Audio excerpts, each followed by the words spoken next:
Start చేయనా?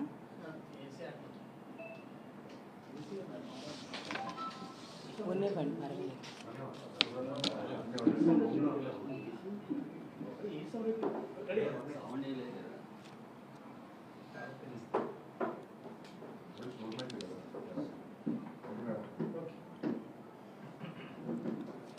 అందరికీ నమస్కారం. ముందుగా అందరికీ ఇక్కడికి వచ్చిన మీడియా సోదరులందరికీ, రాష్ట్ర ప్రజలకు కృష్ణాష్టమి శుభాకాంక్షలు తెలియజేస్తూ ఉన్నాను.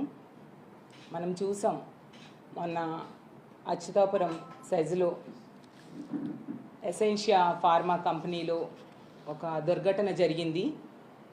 ఆ సంఘటన మీద ఈ రాష్ట్ర ప్రభుత్వం అలాగే పాయకరావుపేట ఎమ్మెల్యే గారు అబద్ధాలు చెప్తూ ఉన్నారు. వాటిని ఖండించడం కోసం మీ ముందుకు రావడం జరిగింది. ఆ ఫార్మా కంపెనీలో జరిగిన దారుణం నిజంగా చాలా దురదృష్టకరం. 17 మంది చనిపోయారు, 41 మందికి గాయాలయ్యాయి. గతంలో ఎన్నో ప్రమాదాలు జరిగినా కూడా ఎప్పుడూ జరగనటువంటి విషాదం చోటు చేసుకుంది. కానీ ఈ విషాదంలో ఆ బాధితులకి ప్రాణాలు కాపాడడంలో కానీ, అలాగే క్షతగాత్రుల్ని అంబులెన్సుల్లో తీసుకెళ్లడంలో కానీ, ఆ కంపెనీ యాజమాన్యం మీద చర్యలు తీసుకోవడంలో కానీ ఈ రాష్ట్ర ప్రభుత్వం పూర్తిగా విఫలమైంది. అలాగే తీసుకుంటే చంద్రబాబు నాయుడు గారైనా, మంత్రులైనా, స్థానిక మంత్రి అయినా, అలాగే ఎంపీ ఎమ్మెల్యేలు అందరూ కూడా వాళ్ళకి అండగా నిలబడడంలో విఫలమయ్యారు. చంద్రబాబు నాయుడు గారు, ఈ కూటమి ప్రభుత్వం ఎక్కడో మదనపల్లిలో పేపర్స్ తగలబడిపోతే హెలికాప్టర్ ఇచ్చి డీజీపీని పంపించారు. మరి 17 మంది ఎంత దారుణంగా యాక్సిడెంట్లో చనిపోయారు. ఏమి ఒక హెలికాప్టరో ఫ్లైటో వేసి హోంమంత్రి గారిని అలాగే డీజీపీ గారిని అక్కడికి పంపొచ్చు కదా, అలాంటి ఆలోచన రాలేదా? అంటే కాలిపోయిన పేపర్లకు ఉన్న విలువ 17 మంది ప్రాణాలకు లేదా? ఉత్తరాంధ్ర ప్రజల ప్రాణాలకు అంత విలువ లేదా అని నేను అడుగుతూ ఉన్నాను. అలాగే తీసుకుంటే పాయకరావుపేట ఎమ్మెల్యే గారు, ఆవిడ ఎంతసేపు కూడా జగనన్నని తిట్టడం కోసమే ఆవిడ టైం వెచ్చిస్తారు తప్ప ఎక్కడా బాధ్యతగా తనకిచ్చిన బాధ్యతని నెరవేర్చడం మనం చూడలేదు. ఎంతమంది చనిపోయినా కూడా చంద్రబాబు నాయుడు గారు పరామర్శకు వెళ్ళాక ఒక ఉన్నత స్థాయిలో సమీక్ష చేయాల్సిన అవసరం లేదా? రాష్ట్ర స్థాయిలో సమీక్ష చేశారా? ఒక industries department, factories department, pollution department, కార్మిక శాఖ, వీళ్ళందరితోని ఒక ఫైర్ డిపార్ట్మెంటు, ఎలక్ట్రికల్ డిపార్ట్మెంటు రాష్ట్ర స్థాయిలో ఉంటాయి కదా, వీళ్ళందరితో కలిపి ఒక సమీక్ష చేశారా?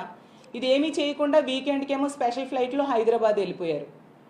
సరే, మంచిదే, కానీ ఇది చేసి వెళ్ళొచ్చు కదా.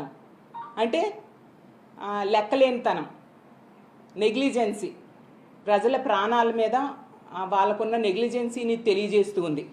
అలాగే తీసుకుంటే వీళ్ళేమో వాళ్ళు బాధ్యత నెరవేర్చడంలో ఘోరంగా విఫలమయ్యి మళ్ళీ తిరిగి గత ప్రభుత్వం మీద, మా జగనన్న మీద బురద జల్లడానికి ప్రయత్నిస్తూ ఉన్నారు.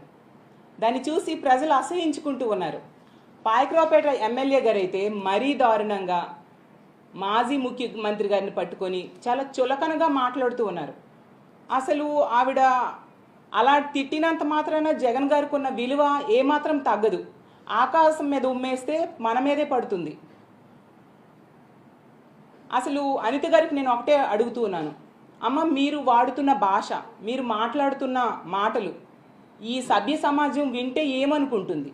రాష్ట్రంలో ఉన్న తల్లిదండ్రులు ఏంటి ఈవిడ ఇలాంటి భాష మాట్లాడుతున్నారు, మా పిల్లలు ఇది నేర్చుకుంటారేమో అని భయపడుతూ ఉన్నారు మీ భాష చూసి. అందరి వరకు ఎందుకు మీ పిల్లలు అడగరా, అమ్మ ఏంటి ఇలాంటి భాష మాట్లాడుతున్నావు అనేసి? రేపొద్దున పిల్లలు అదే భాష మాట్లాడితే తప్పు అని మీరు చెప్పగలరా? చెప్తే అమ్మ నువ్వు మాట్లాడిన మాటలే కదా మేము మాట్లాడుతున్నామని అనరా? ఇదేనా మీరు ఫ్యూచర్ జనరేషన్స్కి ఇస్తున్న సందేశం అని నేను అడుగుతూ ఉన్నాను. అలాగే తీసుకుంటే సీఎం గారిని పట్టుకొని, అరే నువ్వు సీఎం ఏంటి, సీఎంనే కదా మనోడు ఏంటది? అసలు ఆ సంబోధన ఏంటి, ఆ సంస్కారమా ఏంటి? ఇంత సంస్కారహీనంగా మీరు బిహేవ్ చేస్తున్నారు. ఇది నిజంగా చాలా దురదృష్టకరం. ఒక మహిళ అయ్యుండి ఇలాంటి మాటలు మాట్లాడడం మహిళా లోకానికే సిగ్గుచేటు. మీ ముందు హోమ్ మినిస్టర్గా ఎంతోమంది చేశారు. అలాగే రకరకాల మంత్రి పదవులు చాలామంది చేశారు, చీఫ్ మినిస్టర్స్ చేశారు, అలాగే ఎమ్మెల్యేలుగా ఎంపీలుగా చాలామంది ప్రజాప్రతినిధులుగా ఉన్నారు.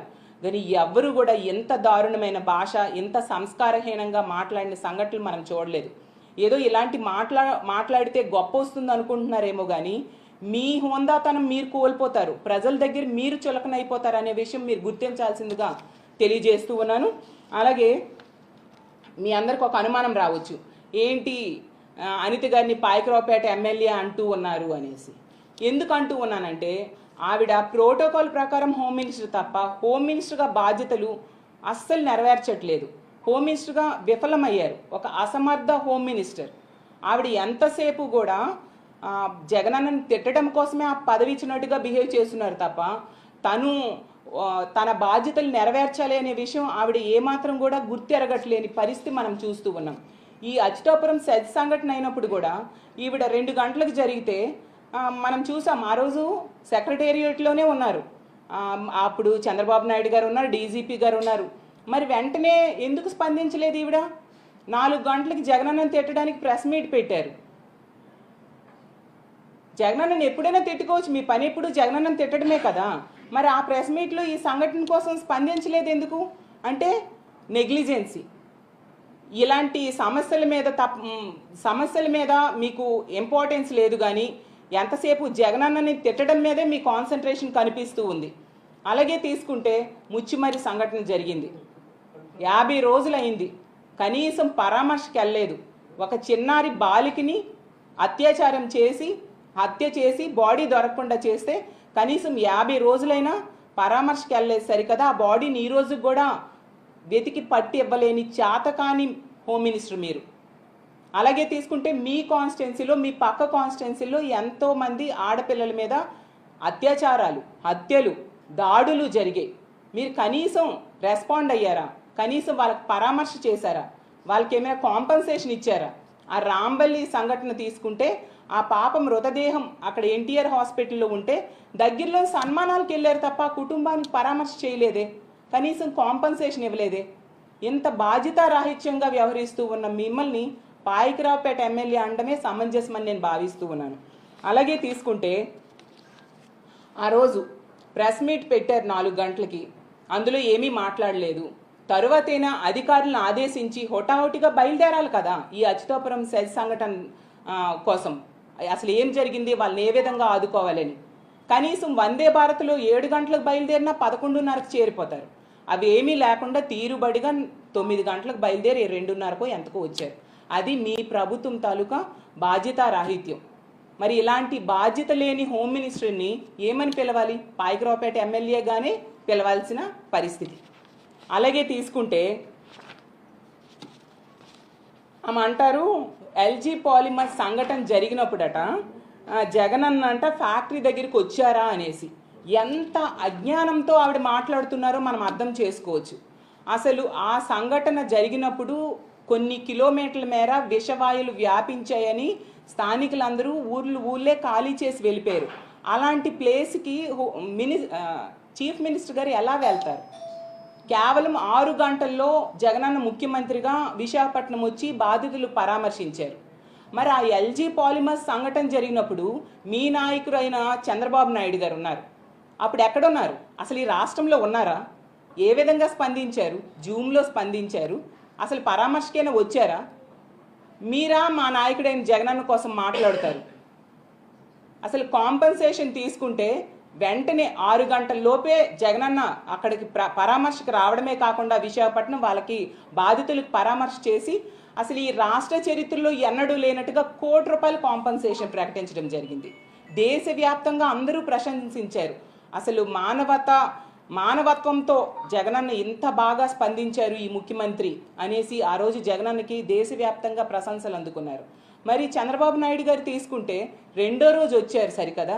14 ఏళ్ళు గతంలో ముఖ్యమంత్రిగా చేశారు, ఎన్నో ఇలాంటి యాక్సిడెంట్స్ జరిగాయి. ఎప్పుడైనా ఇంత కాంపన్సేషన్ మీ చంద్రబాబు నాయుడు గారు ఇచ్చారా? ఎందుకు? ఆ రోజు పుష్కరాల ఘటన జరిగింది, అప్పుడు 29 మంది తొక్కిసలాట్లో ఈ చంద్రబాబు నాయుడు గారి ఆ రోజు షూటింగ్లో చనిపోయారు. ఆ తొక్కిసలాట్లో వాళ్ళకైనా కనీసం కాంపన్సేషన్ చంద్రబాబు నాయుడు గారు ఇచ్చారా? మరి ఎలా మీరు కంపేర్ చేస్తారు చంద్రబాబు నాయుడు గారికి జగనన్నకి? అంటే నోరుంది కదా అనేసి ఇష్టం వచ్చినట్టుగా మాట్లాడేయడమేనా, అబాండాలు వేసేయడమేనా? నిజాలు మాట్లాడడం మీకు రాదా అని అడుగుతూ ఉన్నాను. ఇన్ని మాటలు చెప్తూ ఉన్నారు అనిత గారు. మరి ఇన్ని రోజులైంది, ఆ ఫ్యాక్టరీ యాజమాన్యాన్ని రప్పించారా? వాళ్ళ మీద ఏమైనా చర్యలు తీసుకున్నారా మీరు? అవి ఏమీ చేయకుండా ఎంతసేపు గత ప్రభుత్వాన్ని మా జగనన్నని తిట్టడంకో మీ టైం అంతా వేస్ట్ చేస్తూ ఉన్నారు తప్ప ఏం యాక్షన్ తీసుకున్నారు? మీ ప్రభుత్వం అధికారంలోకి వచ్చి 3 నెలలైంది.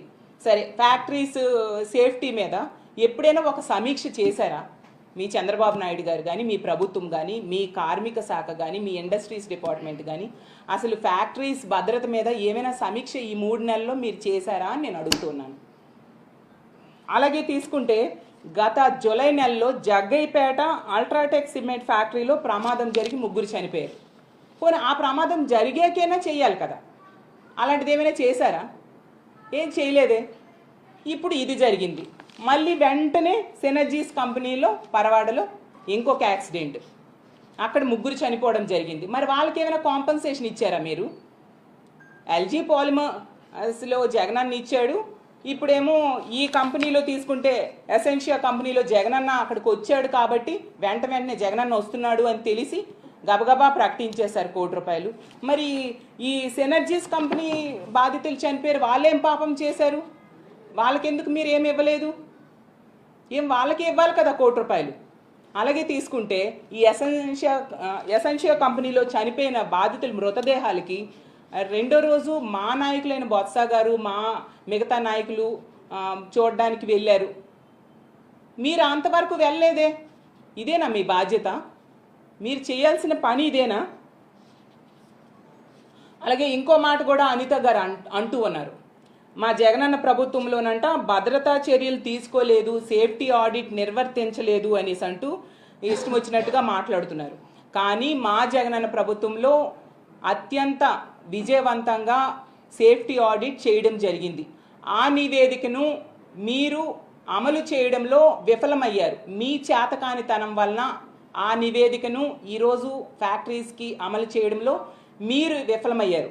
అది విఫలమయ్యి మళ్ళీ మా మీద, మా ప్రభుత్వం మీద బురద జల్లడం నిజంగా విడ్డూరంగా ఉందని ప్రజలందరూ నవ్వుకుంటూ ఉండే పరిస్థితి కనిపిస్తూ ఉంది.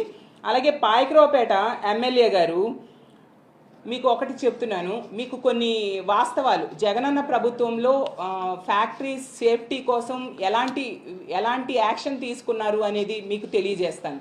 ఫస్ట్ నుంచి తీసుకుంటే ఇప్పుడే చెప్పినట్టుగా ఈ రాష్ట్ర చరిత్రలో ఏ ముఖ్యమంత్రి ఇవ్వనట్టుగా ₹1 కోటి ఇవ్వడమే కాకుండా ఆ సంఘటనని ఎంతో మానవత్వంతో వాళ్ళకి ఆదుకోవడానికి జగనన్న ఎంతగానో ప్రయత్నించి కేవలం 6 గంటల్లోనే ముఖ్యమంత్రి వచ్చేసారంటే ఎంతగా వాళ్ళని ఆదుకోవడానికి జగనన్న తాపత్రయపడ్డారో మనం అర్థం చేసుకోవచ్చు.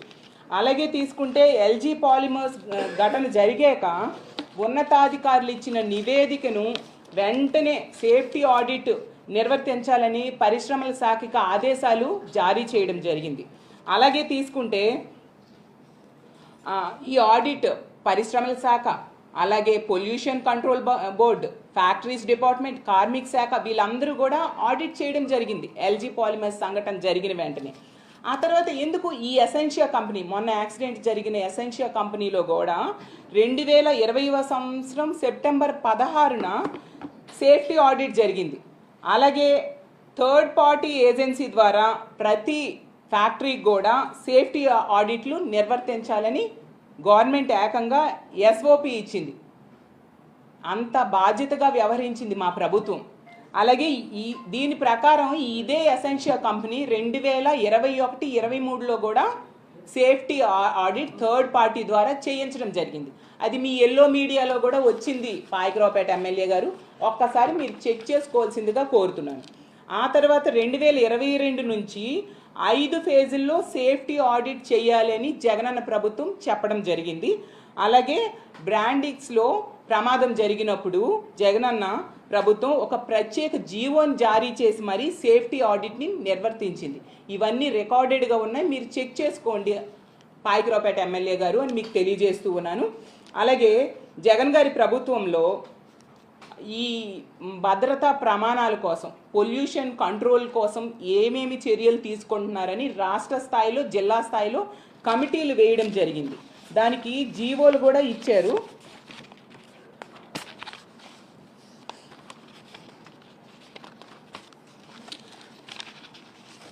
జీవోలు కూడా ఇవ్వడం జరిగింది. అందులో రాష్ట్ర స్థాయి కమిటీలో AP pollution control board member secretary, అలాగే director of factories, commissioner of labour, పరిశ్రమల శాఖ కమిషనరు, వీళ్ళందరూ కూడా సభ్యులుగా ఉండడం జరిగింది. అలాగే జిల్లా స్థాయి కమిటీల్లో జిల్లా కలెక్టరు, పరిశ్రమల శాఖ GM, factories deputy chief inspector, labour deputy commissioner, APPCB అంటే Andhra Pradesh pollution control board regional అధికారులు సభ్యులుగా ఉన్నారు. అంటే రాష్ట్ర స్థాయిలో, జిల్లా స్థాయిలో కమిటీలు ఏర్పాటు చేయడం జరిగింది. ఇంతగా పరిశ్రమల భద్రత కోసం జగనన్న చర్యలు తీసుకోవడం జరిగింది. ఇవన్నీ కూడా రికార్డెడ్గా ఉన్నాయి. అలాగే తీసుకుంటే ఆ జీవో ఇచ్చి వదిలేయలేదు జగనన్న. సమీక్ష చేయడమే కాకుండా తనిఖీలు నిర్వర్తించి 5 ఫేజుల్లో ఇవన్నీ అమలయ్యేట్టుగా చర్యలు తీసుకోవడం జరిగింది. అసలు నిజం చెప్పాలంటే ఇప్పుడు చీఫ్ సెక్రటరీగా ఉన్న నీరబ్ కుమార్ ప్రసాద్ గారు ఆ రోజు అటవీ పర్యావరణ శాఖ స్పెషల్ సిఎస్గా ఉన్నారు. అతనే సెప్టెంబర్ 16న మరో మెమో ఇచ్చారు. అంటే రెడ్ కేటగిరీ పరిశ్రమలతో పాటు మిగతా పరిశ్రమల్లో కూడా ఈ భద్రతా ప్రమాణాలు, కాలుష్య నివారణ కోసం ఏంటి తనిఖీలు నిర్వర్తించాలి అనే దాని మీద ఒక మెమో ఇవ్వడం జరిగింది. 3 నెలల్లో ఆ తనిఖీలు నిర్వర్తించి నివేదికలు అందజేయాలని చెప్పి ఇదే నీరబ్ కుమార్ ప్రసాద్ గారు ఇచ్చిన జీవోలో ఉంది. అలాగే పరిశ్రమల్లో సేఫ్టీ ఆడిట్లు నిర్వర్తించి వాటి కాంప్లయన్స్ నివేదికలు కూడా తెప్పించుకోవడం జరిగింది. ఎంత చక్కగా ప్రమాదాల నివారణ కోసం జగనన్న ప్రభుత్వం ఆ రోజు చర్యలు చేపట్టడం జరిగింది. ఇవన్నీ మీరు తెలుసుకోవాలంటే ఈ నీరబ్ కుమార్ ప్రసాద్ గారు ఇప్పుడు చీఫ్ సెక్రటరీగా ఉన్నారు. అతన్ని అడిగి తెలుసుకోండి. అతను ఆ రోజు అక్కడ వర్క్ చేశారు. అతన్ని అడిగి తెలుసుకోండి. అలాగే తీసుకుంటే మొన్న చంద్రబాబు నాయుడు గారు వచ్చారు మన విశాఖపట్నం. వచ్చి ఎంతసేపు కూడా ఈ జరిగిన దుర్ఘటన అంతా కూడా జగనన్న ప్రభుత్వం మీద నెట్టేయడానికే తాపత్రయపడ్డారు తప్ప ఏమి చర్యలు తీసుకోవాలి అనే దాని మీద కాన్సన్ట్రేషన్ లేదు. అసలు చంద్రబాబు నాయుడు గారి అతను ముఖ్యమంత్రిగా 14 ఏళ్ళు గతంలో చేశారు. ఇలాంటి సంఘటనలు జరగలేదా? ఎందుకు? పరవాడ ఫార్మాసిటీలోనే 24 యాక్సిడెంట్స్ జరిగితే 21 మంది చనిపోయారు 2014 నుంచి 19 మధ్య. 69 మంది గాయాలయ్యాయి. ఇంకా రాష్ట్ర వ్యాప్తంగా తీసుకుంటే లెక్కలేనని. ఇన్ని జరిగి ఈ ఒక సంఘటన జరిగింది, అది గత ప్రభుత్వం మీద నెట్టేయడానికి మీరు ప్రయత్నించడం ఏంటో అర్థం కావట్లేదు. అలాగే పాయకరావుపేట ఎమ్మెల్యే గారికి ఇంకో సూచన. మీరు ఎంతసేపు మా జగనన్న మీద, మా జగనన్న ప్రభుత్వం మీద కామెంట్స్ చేయడము, విమర్శలు చేయడము మానేసి అసలు మీ బాధ్యతని సక్రమంగా నిర్వర్తించడానికి ప్రయత్నిస్తే బాగుంటుందని తెలియజేస్తూ ఉన్నాను. ఇప్పుడు ముచ్చిమర్రి సంఘటన అయ్యింది. ఆ సంఘటనలో బాలిక కనిపించడం మానేసింది, ఎక్కడో పడేశారు. ఈ 50 రోజులైనా దొరకలేదు. వెతకడం కూడా ఆపేశారు. ఎందుకు? ఆమె ఒక పేద ఆడపిల్ల, ఒక బీసీ ఆడపిల్ల కాబట్టి నిర్లక్ష్యం. సస్పెండ్ అయిన సిఐకి, ఎస్ఐకి పోస్టింగ్లు ఇచ్చారు కానీ బాలిక మృతదేహం మాత్రం ఈ రోజు కూడా దొరకలేదు. అది ఈ ప్రభుత్వం తాలూకా బాధ్యత. అలాగే తీసుకుంటే మొన్న కలకత్తాలో సంఘటన జరిగింది ఒక డాక్టర్, లేడీ డాక్టర్ మీద. అది చాలా దురదృష్టకరం. అలాంటి సంఘటనలు ఈ ఆంధ్రప్రదేశ్ రాష్ట్రంలో తీసుకుంటే 2 రోజులకు ఒకటి జరుగుతూ ఉంది. ఎందుకు? ఈ పాయకరావుపేట ఎమ్మెల్యే గారు మన జూనియర్ డాక్టర్లు ధర్నాకి మద్దతు తెలియజేస్తూ వెళ్ళారు, ఫోటోలు దిగారు, చాలా సంతోషం. కానీ ఏం చర్యలు తీసుకున్నారు? ఈ ఆంధ్రప్రదేశ్ రాష్ట్రంలో ఆడపిల్లల సేఫ్టీ కోసం, డాక్టర్ సేఫ్టీ కోసం ఆ సంఘటన జరిగాక మీరు ఏం చర్యలు తీసుకున్నారు? అంటే వచ్చి పరామర్శ చేసి ఫోటోలు దిగేసి వెళ్ళిపోతే చర్యలు తీసుకున్నట్టుగేనా? నిన్న కాక మొన్న తిరుపతి స్విమ్స్లో ఒక డాక్టర్ని కొట్టడం జరిగింది. మరి ఏవి మీ చర్యలు? మీరు బాధ్యత ఇదేనా మీరు నిర్వర్తించే బాధ్యత? ఏ మెడికల్ కాలేజీలో కానీ, ఏ ప్రభుత్వ కాలేజీలో కానీ మీరు ఏం చర్యలు తీసుకున్నారు ఆ రోజు తర్వాత చెప్పండి. మళ్ళీ మాట్లాడితే ఈవిడ అంటారు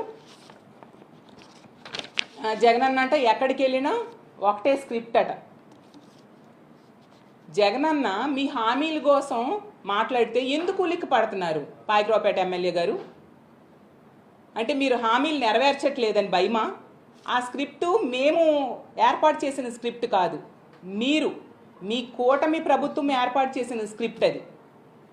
ఎందుకంటే ఆ రోజు ఎన్నికల ముందు మీ చంద్రబాబు నాయుడు గారు, పవన్ కళ్యాణ్ గారు, లోకేష్ గారు ప్రతి భారీ బహిరంగ సభలో ఇదే విషయాన్ని, ఇదే హామీల్ని పదే పదే పదే పదే చెప్పారు.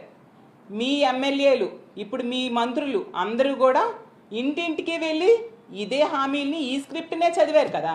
ఆ రామానాయుడు గారు అయితే నీకు 15,000, నీకు 15,000, నీకు 15,000 కనిపించిన పిల్లలందరికీ చెప్పడం, పెద్ద ఆడోళ్ళు కనిపిస్తే నీకు 18,000, నీకు 18,000, నీకు 18,000 అని చెప్పడం, రైతులు కనిపిస్తే నీకు 20,000, నీకు 20,000 అని చెప్పడం. మరి ఇవన్నీ ఈ రాష్ట్ర ప్రజలు మర్చిపోతారా? ఆ విషయాన్ని రిమైండ్ చేస్తే మీకు ఉలికిపాటు ఎందుకు? దానికి సమాధానం చెప్పడం మానేసి మీరు స్క్రిప్ట్ అనడం ఏంటి? ఆ స్క్రిప్ట్ ఇచ్చిందే మీరు. మీ స్క్రిప్ట్నే ఒకసారి జగనన్న రిమైండ్ చేశారు, మేమైనా రిమైండ్ చేస్తాం. మీకు నిజాయితీ ఉంటే ఎప్పుడు ఆ స్క్రిప్టులో ఉన్న అంశాలని, మీ హామీల్ని నెరవేరుస్తారు చెప్పండి. అది మానేసి ఏంటి ఈ విమర్శలు? ఎప్పటికైనా నేను తెలియజేసేది ఏంటంటే, మీరు ఎంతసేపు కూడా ఆత్మస్తుతి పరనింద అన్న ప్రకారం వెళ్తున్నారు తప్ప బాధ్యతల మీద దృష్టి పెట్టట్లేదు. మీకు ఓట్లేసి ప్రజలు గెలిపించారు కాబట్టి వాళ్ళకి న్యాయం చేయడం కోసం, ఈ రాష్ట్ర ప్రజలకు న్యాయం చేయడం కోసం పని చేయండి. మా జగనన్న మీద, మా ప్రభుత్వం మీద విమర్శలు ఆపి ఇక ముందు మీ ప్రభుత్వం ఏం చేస్తుంది అనే దాని మీద మాట్లాడితే బాగుంటుంది. లేకపోతే ప్రజల్లో మీరే చులకనైపోతారు. ప్రజలు తగిన సమయంలో బుద్ధి చెప్పడానికి సిద్ధంగా ఉంటారనే విషయం మర్చిపోవద్దు పాయకరావుపేట ఎమ్మెల్యే గారు అని తెలియజేసుకుంటూ సెలవు తీసుకుంటున్నాను.